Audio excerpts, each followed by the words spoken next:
this is what we're educating people for, or is it?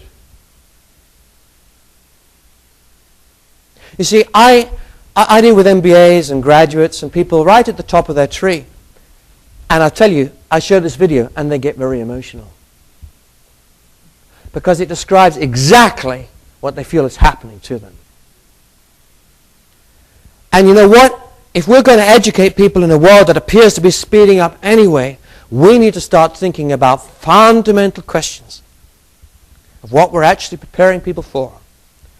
And I see an obsession with grades in our educational system. I know as a dad I'm also obsessed with grades, so there's nothing wrong with that. But there are other dimensions too. I see a problem in school at the moment. I'm sure this doesn't happen anywhere in America. I'm sure it's just in London. But I see people coming out of school with an inability to cope with rapid change. Partly because they've seen so much change in their own personal lives and their family lives, they can't take any more. I'll tell you this, a child that has seen 10 or 15 different guys move out of the family home, who's seen a traumatic divorce, who's been shunted around from pillar to post, you know what the effect is on such a child's education, right? You know when things are going wrong at home. You can sense it in the class. And such a child is less able to cope with other changes in their own life later on. We know that statistically. I see a failure in vital skills. We'll come back to what some of those are. I see a serious failure in the ability to form long-term relationships. I know this doesn't apply here, of course. But in my country, we will all end up divorced before we've had time to get married. You know what? That's a fact. And already in Britain, some are projecting that soon the majority of children will be formed outside of a permanent marriage relationship or an intendedly permanent marriage relationship. Does it matter? Well, ask the kids whether it matters. I know, I've taught in loads and loads of schools. And I've discovered that the romantic dream is still alive.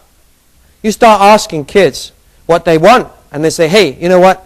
I kind of got this dream. I'll meet this amazing girl, and I'll still think she's amazing after 5 years, right? We just don't break up because she's that amazing.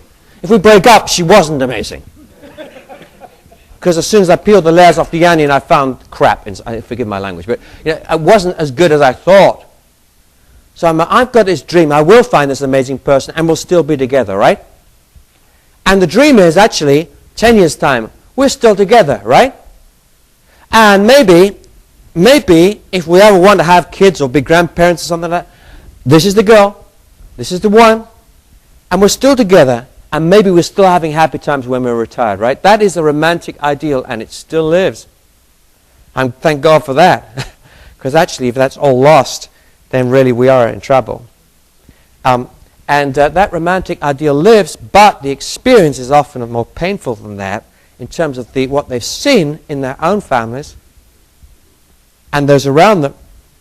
And I'm seeing a fundamental failure to understand what long-term relationships are about, which is becoming more serious as we're living a longer time because people live longer.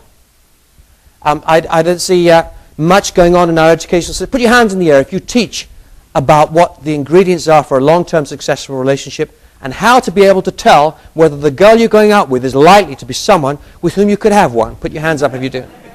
Right. You know, this is a big issue, isn't it? We know it's one of the biggest determinants of actual contentment and happiness is the strength and contentment and stability of people's friendships and relationships. And yet we're not teaching this. We're just teaching grade in math. Okay, failure to understand the secret of happiness. We know what the secrets of happiness are. There's a lot of research on it, but do we teach it? Put your hands up if you teach the secrets of personal contentment. So what we do is we churn people out doing grades, and they kind of assume that by making more grades, like their appraisals and their reports and their numbers and their bottom line spreadsheets and their quarterly analysts and all are satisfied and everything else as well, and shareholder value and bottom line profit, that by succeeding in running after all of these things that they will be happy. You know the truth. There is zero connect between making bottom line profit and shareholder value and personal happiness. We know that. That's the truth. And the truth comes from something else. It comes from things like relationships usually. I'm a physician. I spent most of my professional life as a doctor looking after people dying of cancer who've been through that video.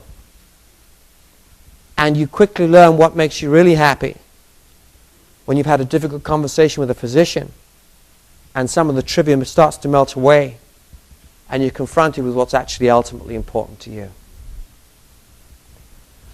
So here's an example of a skill which is a problem for us.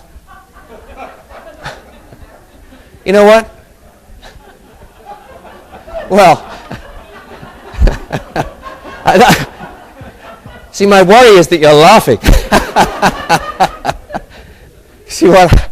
But it's a challenge, isn't it? See, here we have, that's my job.